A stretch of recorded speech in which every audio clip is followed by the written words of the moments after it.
Okay. Is the screen visible, students? Yes, sir. Okay.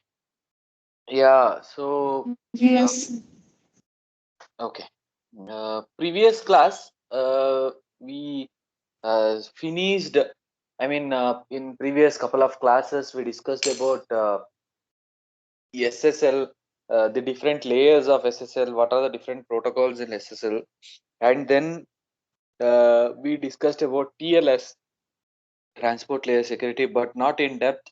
We just had a brief idea about what is TLS, and then we moved to SET, that is secure electronic transaction, which is again a very important, and generally it happens in application layer. So we know what is the motive of SET, secure electronic transaction. It is to make your transaction through internet. That means buying some items through internet, using your credit or debit cards, to make it secure is the purpose of SET. And we have seen the entities of SET. So entities means the participants of SET actually. So entities of SET are cardholder, merchant, payment gateway, acquirer bank, issuer, um, certificate authority. All these are the entities of SET. We have seen the connections also last class, but I think we had stopped it here. So sequence of events that are required for a transaction, when the customer opens an account, the customer receives a certificate. When a customer opens an account, customer receives a certificate. So the certificate verifies the customer's RSA public key and is its expiration date. I mean, the date which is in your card establishes a relationship guaranteed by the bank between customer's key pair and his or her credit card. Then, similarly, for merchant also there will be a certificate, and then the customer one. This is about the pre work, and then once the customer places an order, what happens generally? Merchant will receive only. The merchant will receive both the uh, uh, payment and order information, but payment information will not be visible to the merchant. We have discussed that already. So once the order is placed, the merchant is verified. The merchant sends a copy of its certificate so that the customer can verify that, um, and he or she is dealing with a valid store. Is that clear? Very customer can verify that. See, whenever we go through e-commerce, so basically that itself is whoever have a store in e-commerce, they all are valid basically. That's what I understand, because those who have the certificates only are allowed to be available in the store. Okay. Then the order and payment are sent. As I said you, the order, customer sends both order and payment information to the merchant along with the customer's certificate. Payment information is encrypted. That is what I told you, in such a way that it cannot be read by the merchant. Okay. Whereas customer certificate enables the merchant to verify the customer. Is that clear? That means customer also, it's a two-way authentication, okay, between customer and merchant. Then the merchant requests payment authorization. Merchant sends the payment information to the payment gateway. You might have had a doubt, when a customer sends both order information and payment information to the merchant, and then why is this payment information is encrypted when it is sent to the merchant? So merchant cannot read it, but merchant can forward it. Merchant, upon receiving the payment information and order information, if that particular order is available, I mean that product is available with the merchant, merchant will send that payment information to the payment gateway to receive the payment from the issuer, acquirer bank. Okay. So next, the merchant confirms the order. The merchant provides the goods or services. the merchant requests for payment. Is that clear? So with from whom merchant requests the payment? Merchant will request the payment from acquirer bank. You can see here. Yeah, merchant is connected to the acquirer bank through a payment gateway, and from that payment gateway only merchant will receive the payment. Is that clear? So that's about the working principle of SET. So what is the major thing here? So we call as dual signature. So does any can anyone guess what is dual signature?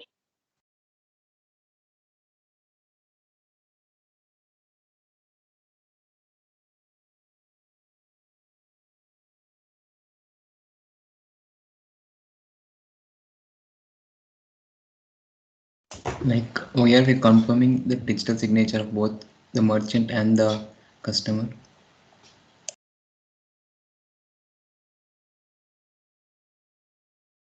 Not exactly. Any other guess, students?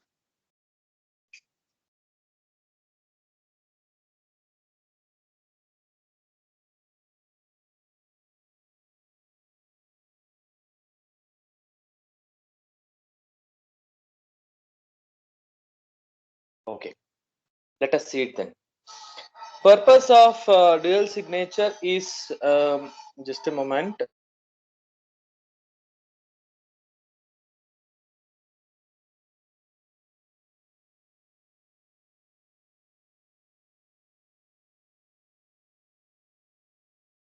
Okay, the purpose of dual signature is to link two messages that are intended for two different recipients. See, we have order information and payment information, right, students, which is generated in the client. So customer is afforded extra protection in terms of privacy by keeping these two items separate. Okay, suppose that the merchant is in possession of the dual signature. In chart, dual signature we call it as DS. The order information, OI is order information, students, PI is payment information. Okay, so the order information and the message digest for PI, we call it as PIMD. Is that clear? Suppose that the merchant is in possession of the dual signature. When the merchant is going for the dual signature, the order information and the message digest for the PI is PIMD. Is that clear? Payment information message digest. Why? Because the order information can be read by the merchant, whereas payment information cannot be. Is that clear? The merchant also has the public key of the customer taken from the customer certificate. Then the merchant can compute the quantities. Okay, so I just want to show. Yeah, I think with this diagram, it is more clear, students. We will not go through whatever we have discussed previously. So let me explain with this diagram. You can see there are two things. One is PI and OI. That is payment information and order information. When both are hashed, we call it as PIMD and OIMD, which is concatenated and again hashed to get POMD. Is that clear? Payment order message digest. Payment information message digest, order information message digest, and payment order message digest. Is that clear? So that is encrypted using PRC. What is PRC? Customer's private signature key. Is that clear? Customer's private signature key is used to encrypt it, and then that is called as a dual signature. Is that clear, students? So when this is what happens, see, the merchant has received OI and verified the signature. Is that clear? Because merchant can only open the OI. The bank has received the PI and verified the signature. Bank doesn't require OI. Is that clear? Order information. Bank require only PI. Is that clear? So the bank has received PI and verified the signature. The customer has linked the OI and PI and can prove the linkage. Is that clear? So this is about dual signature. That means order information and payment information are hashed separately, and then they are concatenated and then again hashed together to get POMD. And POMD plus the dual signature. The dual signature plus a PI and OI will be sent to the merchant. Is that clear? So I think I will show you another diagram. I have it.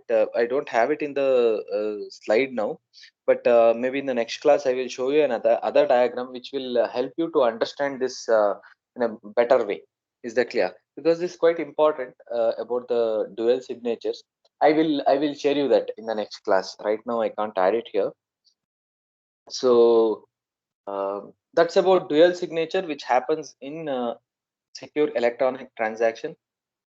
So transaction types supported by secure electronic transaction: cardholder registration, merchant registration, payment request, payment authorization, and payment capture. So certificate inquiry and status, purchase inquiry, authorization revisal, uh, reversal, sorry, authorization reversal, capture reversal, credit reversal, payment gateway certificate request, batch administration, error messages. So there are many things which are going to happen under SET. We are not going about all these in depth. So what we are going to see is purchase request, payment authorization, and payment capture. Exactly what happens in the purchase request. The purchase request exchange consists of four messages. Okay, initiate request, initiate response, purchase request, and purchase response. Is that clear? So the first message, initiate request. To send SCT messages to the merchant, the card holder must have a copy of the certificate of the merchant and the payment gateway. Is that clear? The merchant will have a certificate and the payment certificate, and also payment gateway also will have a certificate. So the card holder should have the copy of this certificates, that is merchant certificate and payment gateway certificate. Is that clear? I will tell you where that certificates are available. So the customer requests the certificates in the initiate request message sent to the merchant. Is that clear? So this message includes the brand of the credit card that the customer is using, an ID assigned to this request response pair by the customer. Is that clear? So this is the initial request which is sent from the merchant, sorry, from the card holder. Then initiate response. Who is going to initiate the response for this request from the card holder?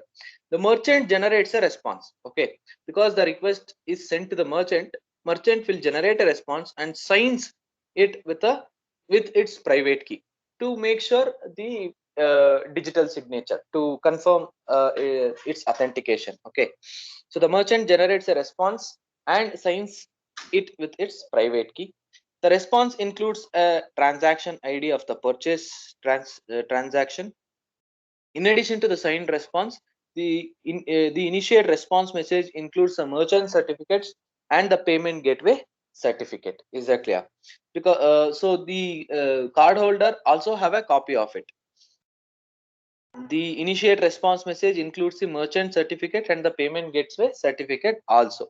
So just to check, just to verify whether it is a legitimate merchant, the card holder should check that. Is that clear?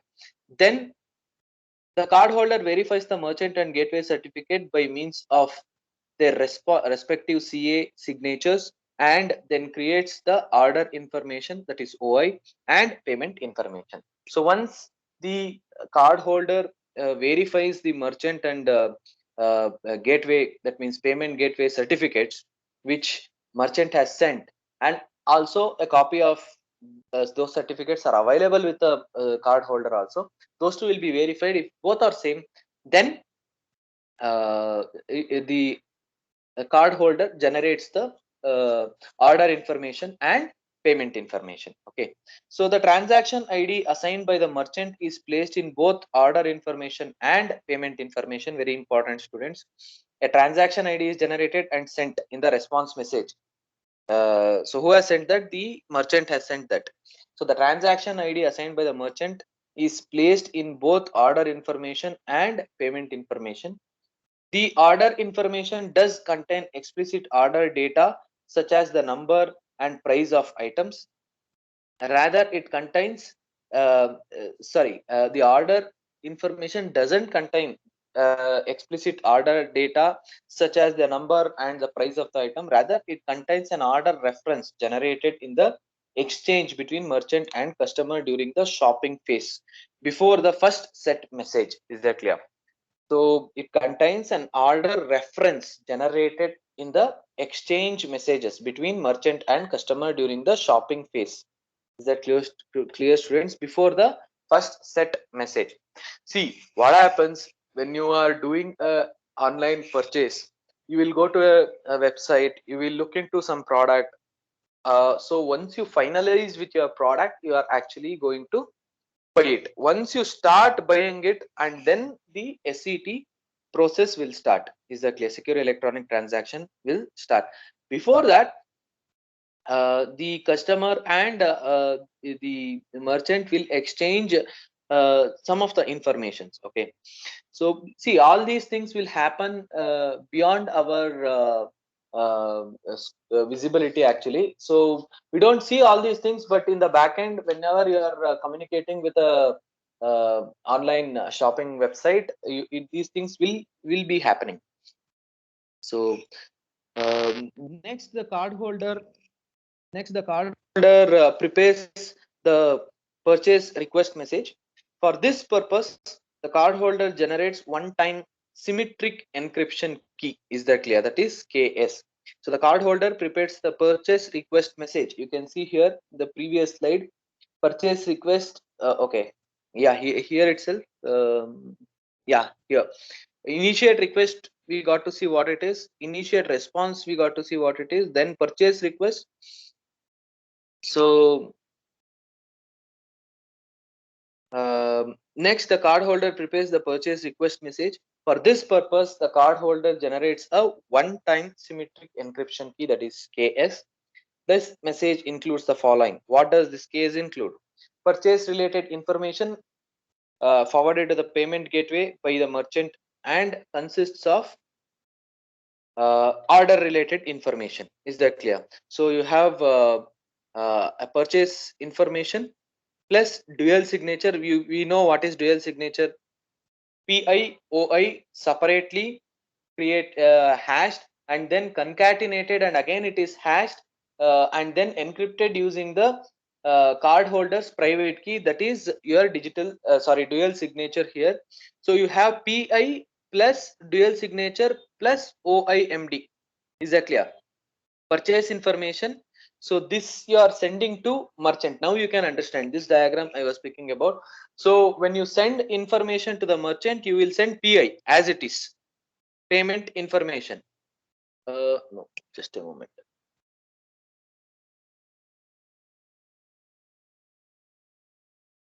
Okay, this is sent to the payment gateway. Okay, so since it is sent to the payment gateway, you are not encrypting the payment information. Payment information will be sent as it is by adding dual signature and OIMD, that is order information message digest. All these are encrypted using session key, and the session key is encrypted using the KUB. What is KUB, students? Bank's public key. Is that clear? Bank's public key exchange key. So our bank's public key, you can say directly. So um, that is how the information is sent to the bank actually, or payment gateway. So once this is received by the payment gateway, it looks into the payment information. It cannot see OIMD because it is hashed, and dual signature for verification. So basically only PI is visible to the bank. Similarly, only order information can be viewed by the merchant. Okay, so the same thing is discussed over here, students. Yeah, and we will go to the response purchase response phase directly. Just a moment.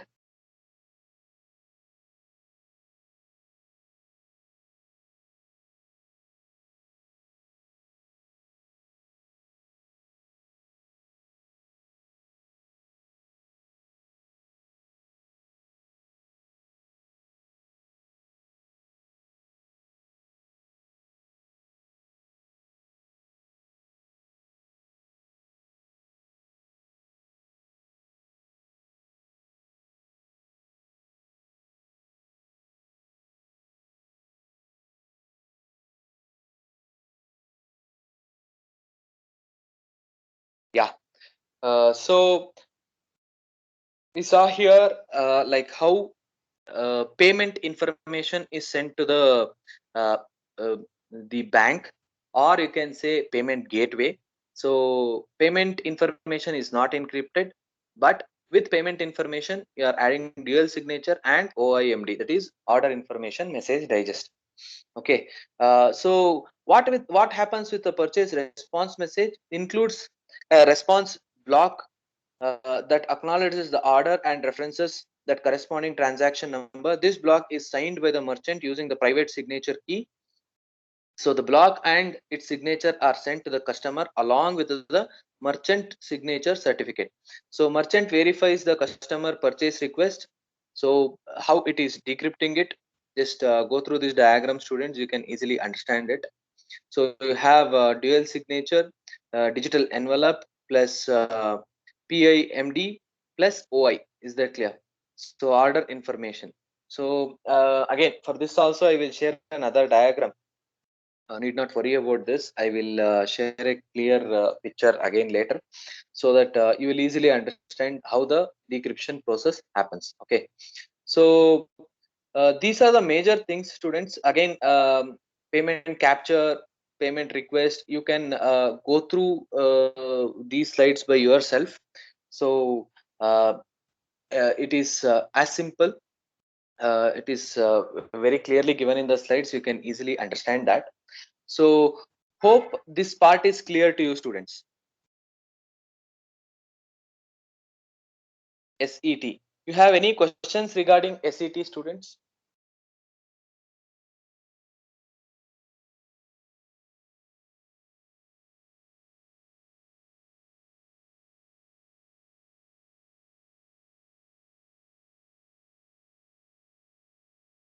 So the MD in the OIMD is same as the MD5 algorithm only, sir. Yes, you are right. Message digest. Same thing.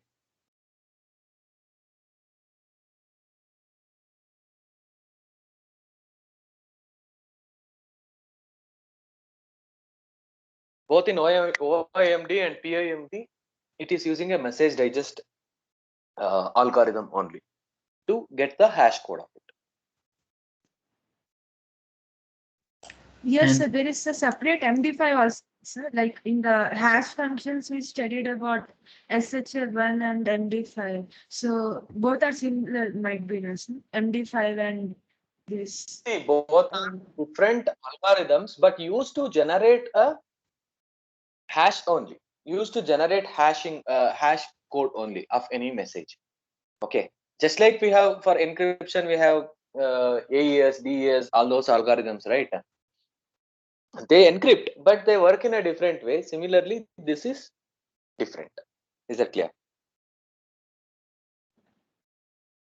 Okay, sir. Any doubt?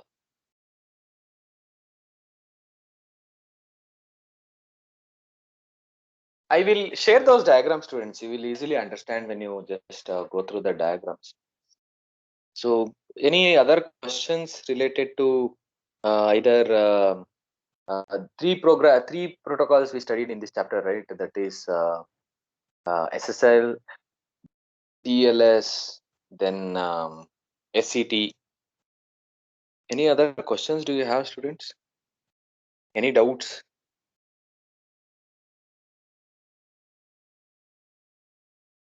Am I audible? Yes, the quiz questions we can discuss, sir. Yeah. Is that Yes, I will just get back. I forgot the term. There was a question. I will just ask in a minute. Yes. Yeah, yeah. So, how was the quiz? Forgot to ask actually. How did It you was do? confusing, sir. Uh, I did like I have been listening to the classes, but then I got confused at some two places, I guess. I will just try recollecting. I think I have the screenshots. Then I will get back, sir. It was proper if we have the screenshots. we haven't listened to the lectures properly, everything will be difficult because we won't be able to make people from the slides alone. Yeah. Yeah, so it was proper. Yeah, but thing is, you have to study it properly. You thing is, you have to understand. If you don't understand, it's quite difficult to answer. Okay, any other questions, students? Before we go into the next chapter, in the next chapter, we in Unit 2, we have already discussed PGP and SMIME. We have to discuss IP security. That's again a big topic. So just wanted to clear all your doubts before getting into IP security.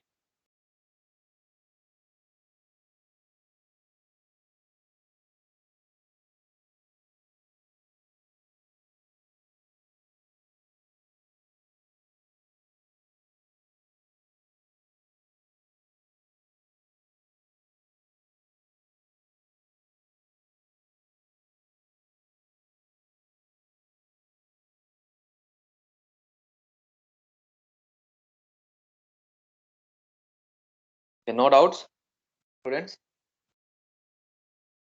Okay. So whatever we have discussed now is chapter 3 actually. We have finished chapter 1, chapter 3 completely. And in chapter 2, we had left one topic, that is IP security topic. So we will start the discussion of IP security topic from now. So basically, IP security in short, it is called as IPsec. Exactly. Yeah. It is the Internet Protocol Security. It works in layer 3, that is in the network layer, and it supports or it protects the protocols or the messages which runs through above two layers also, that is transport layer and application layer. So basically this IPsec provides security for network layer and all its above layers also. So one more thing which I want to stress here is IPsec is not a single protocol, students. It is a platform where bunch of protocols work together to protect your data.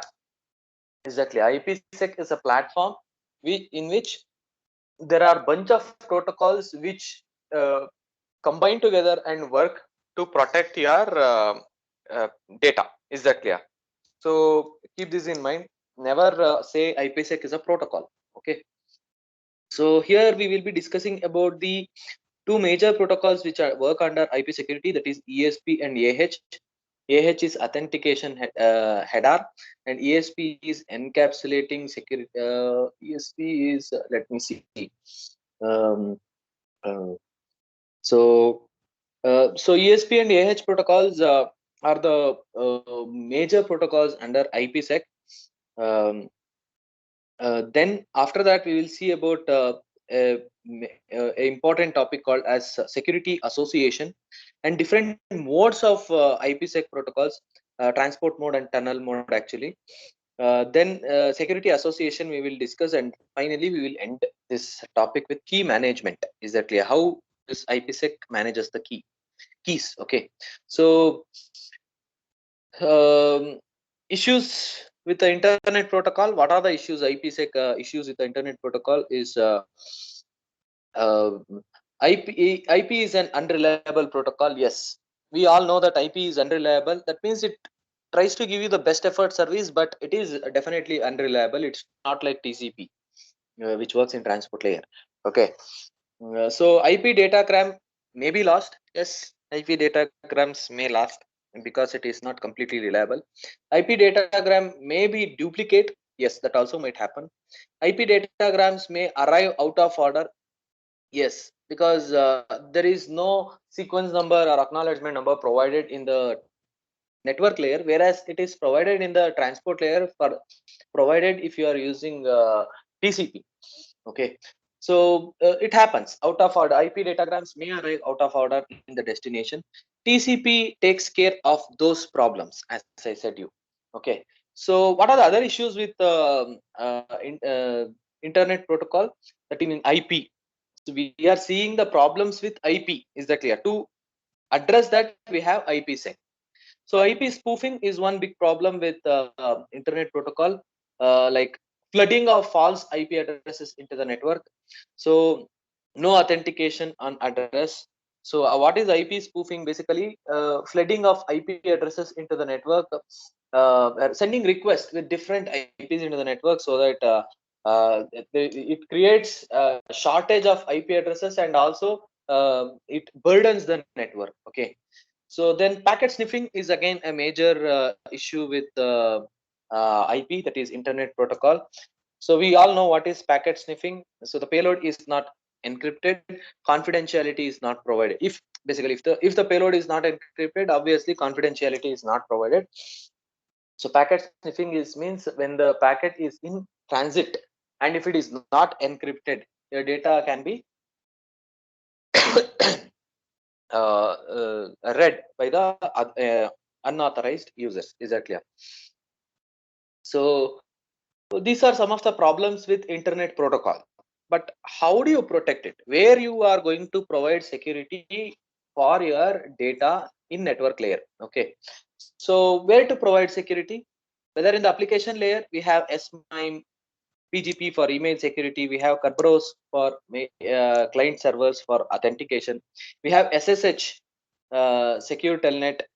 Uh, and in the transport layer, we have SSL and TLS for web access.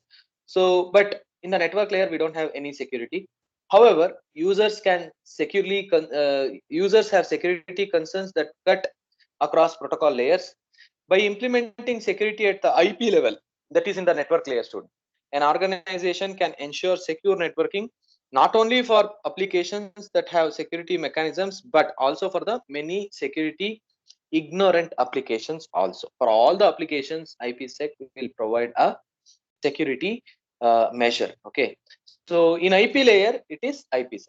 In application layer, as you see, we have discussed SMIME, PGP, Kerberos. SSH we have not discussed. It is not there in your syllabus, but that is one way of remotely connecting to any kind of a network. Instead of telnet, are you secure telnet is SSH actually.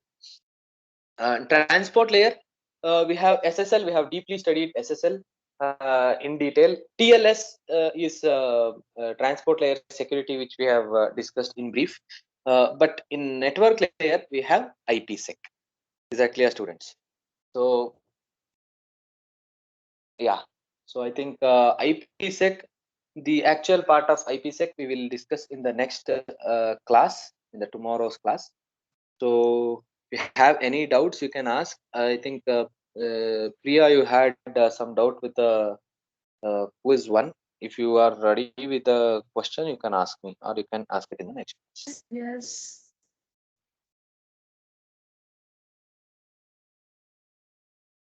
Yes, can I ask now? The question is, authenticator consists of, the options were, as far as I remember, session key, timestamp plus client ID plus session key, and then some other option. I think, yeah.